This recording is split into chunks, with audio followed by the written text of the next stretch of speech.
पर दृष्टिपात करो। जितनी द्वेष बुद्धियां हैं, जितनी राग बुद्धियां हैं, जितनी ममत्व बुद्धियां हैं, वो त्रैकालिक पर नहीं है, तात्कालिक पर है। क्योंकि त्रैकालिक जो होता है वो भिन्न प्रकार का सुंदर होता है, वो सुहावना होता है, लुभावना नहीं होता है। आप तो शब्दों को पकड़िए और फिर अंदर प्रवेश कर जाइए।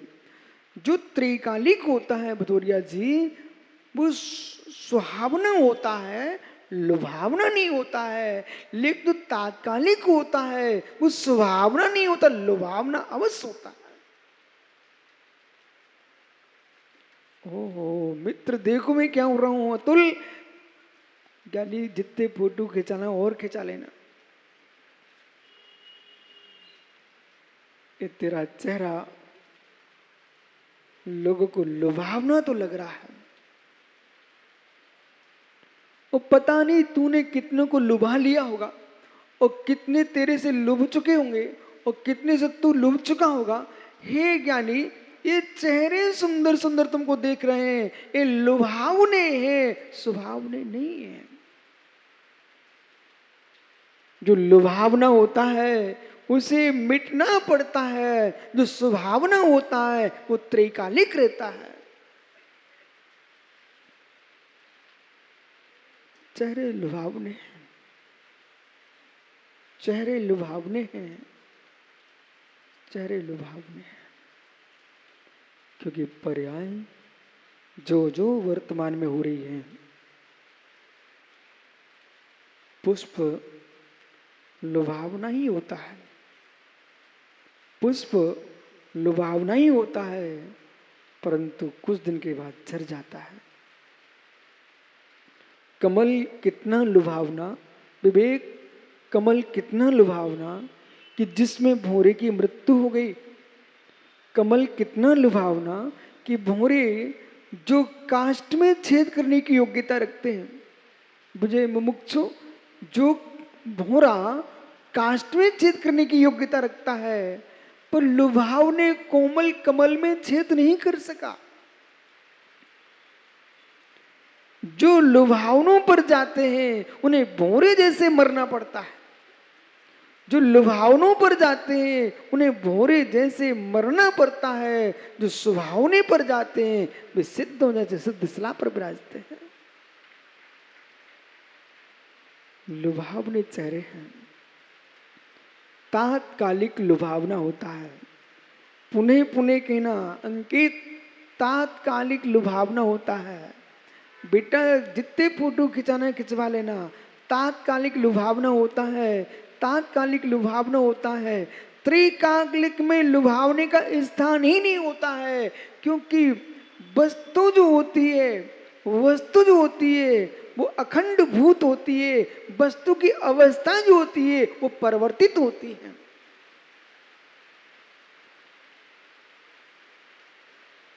लाइट को देखा, कभी लाल झालर, पीली झालर, श्वेत झालर, सारी की सारी झालरें लुभा रही है। पर मित्र, मित्र जब भी फ्यूज होंगे तो झालरें फ्यूज होंगी, पर विद्युत तो यानी जो है सो है। जिस पर झालरें जल रही है वो ना नीली है ना पीली है, नहीं, वो तो जैसी है वैसी है। ऐसे मित्र जिस पर तुम्हारी तात्कालिक ये पर्याय लुभा रही है, वो जो त्रैकालिक सुहावनी जो आत्म द्रव्य है, वो मेरे मित्र वो किसी रंग का नहीं है, वो किसी रंग का नहीं है, और किसी एक ढंग का भी नहीं है, किसी रंग का नहीं है। जो द्रव्य है ढंग का भी नहीं है, रंग का भी नहीं है, वो तो जो है सो है। ढंग यानी आकार, एक आकार में पर्याय होती है, वे बदल जाती है। द्रव्य ज्ञानी जिस पर्याय में होता है उस पर्याय रूप परिणत होता है। द्रव्य जिस पर्याय में होता है, मिट्टी का कौन सा आकार है, मिट्टी का कौन सा आकार है, यानी गीली मिट्टी का क्या आकार, गीली मिट्टी का क्या आकार? जब तक मिट्टी गीली है तब तक उसमें नाना आकारों की संभावनाएं हैं। अनियत पर्याय, रहस्य को पकड़ लिया करो। अनियत पर्याय, जब तक मिट्टी गीली है, राकेश भैया बोलो ना।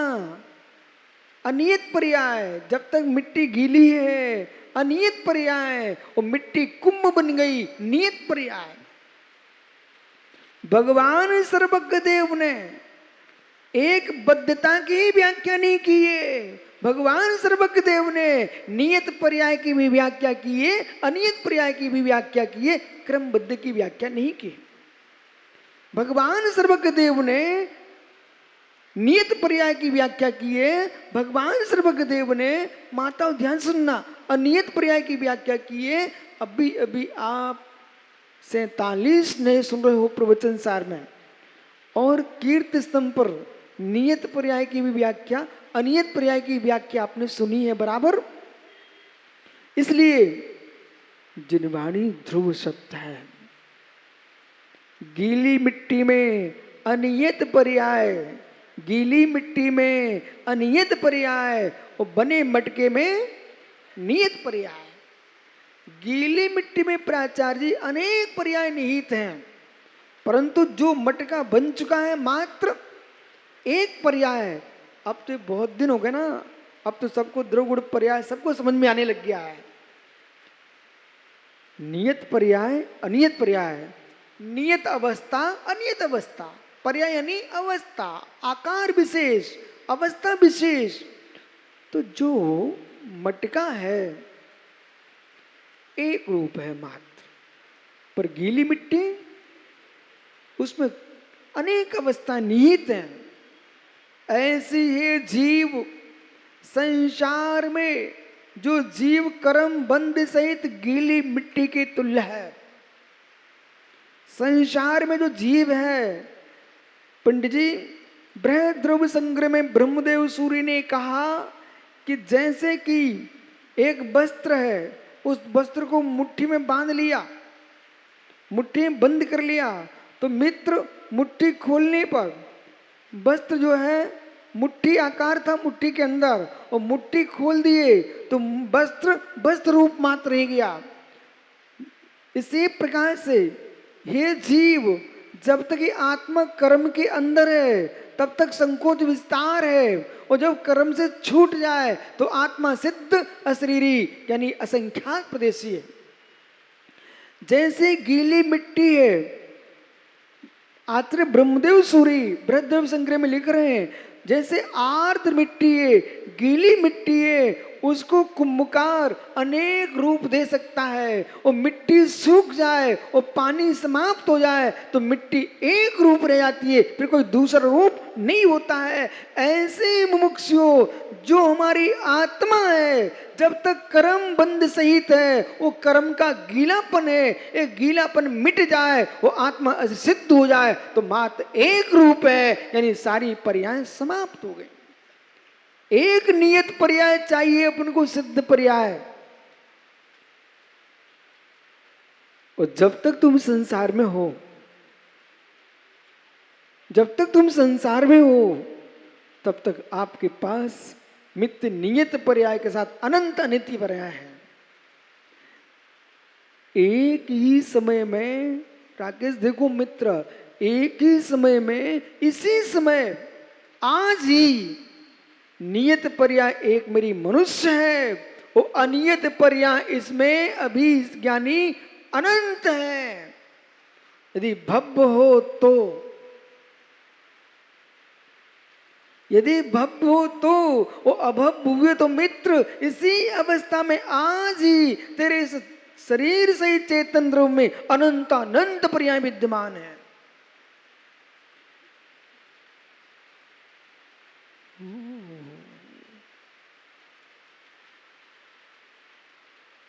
अनंत अनंत पर्याय विद्यमान है। ये सारी पर्याय क्रम से होंगी।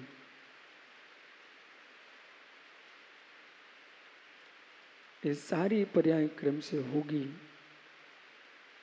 ये सारी पर्याय क्रम से होंगी। अपने अपने क्रम से होंगे। ओह, इस रहस्य को समझना जरा, इस रहस्य को समझना जरा। एक सोने की डली में कितने आभूषण हैं? एक सोने की डली में कितने आभूषण हैं? माताओं, एक सोने की डली में कितने आभूषण हैं? एक सोने की डली में कितने आभूषण हैं? मुंह है आप सबका? ओह, बस जैसे रिमझिम बारिश हो रही है, मित्र, ऐसे रिमझिम समझो मैं क्या पूछ रहा हूँ। और यदि आज ये विषय राजेश प्रोफेसर साहब समझ में आ गया, मित्र, आंख बंद होने पर दूसरा नहीं देख पाता कि कहाँ गए विशुद्ध सागर और कहाँ गए विद्यानंद महाराज, ये कोई नहीं देख पाता। पर मित्र विश्वास मानिए, विश्वास मानिए। हे ज्ञानी, एक सोने की डली में कितने आभूषण हो सकते हैं? एक सोने की डली में यानी अनंत आभूषण हो सकते कि नहीं हो सकते राजेश भैया? एक सोने की डली में अनंत आभूषण हो सकते नहीं? संभावनाएं अनंत होती है, दृश्यमान एक होता है।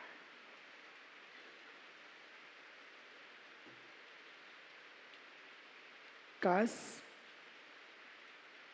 कहूं अपने हृदय की वेदना, काश अरुण जैसा उपदेश आप आज यहां सुन रहे हो,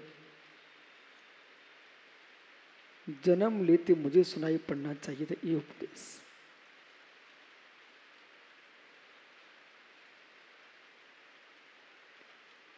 अंदर का चाहे संवेग भाव कहो, श्रुत की प्रति श्रुत संवेग कहो, या अंदर की वेदना सुनो, बेटा आयुष यस जैसा तुम यहां आज सुन रहे हो,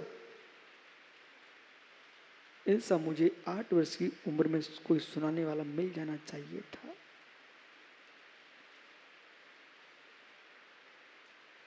एक सोने की डली में कितने आभूषण हैं?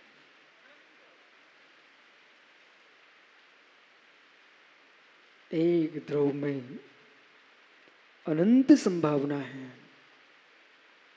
पर द्रव्य एक है।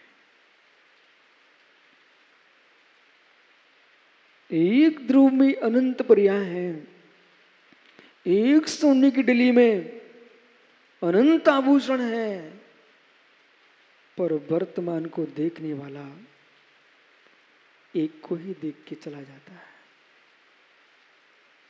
मित्र, आपने मुझे क्या देखा, हमने आपको क्या देखा?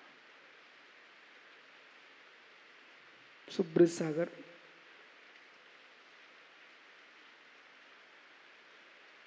एक दिन पहले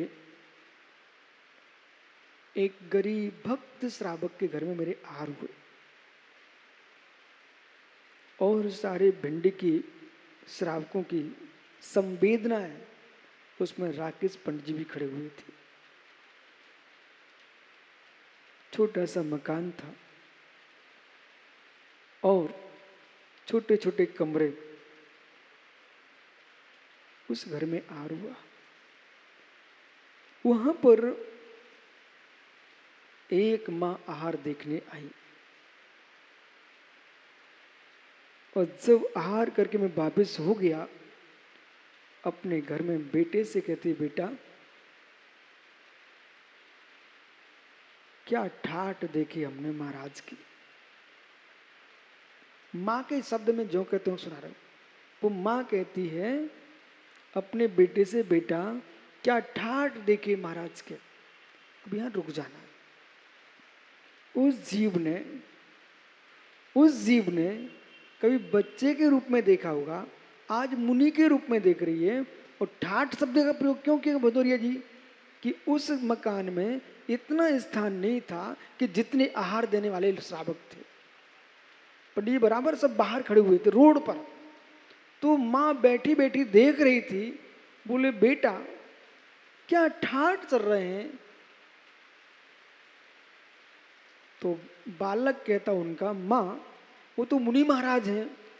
बेटा तुझे मुनि महाराज दिख रहे हैं पर मुझे पता नहीं क्या क्या दिख रहा है। अब विषय यहाँ रुक जाइए।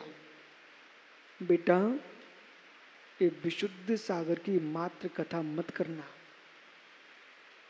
राकेश अपने बेटे से कह देना, बेटे तू मुझे जिस रूप में देख रहा है इसे तू मेरा अनादर भी कर सकता है।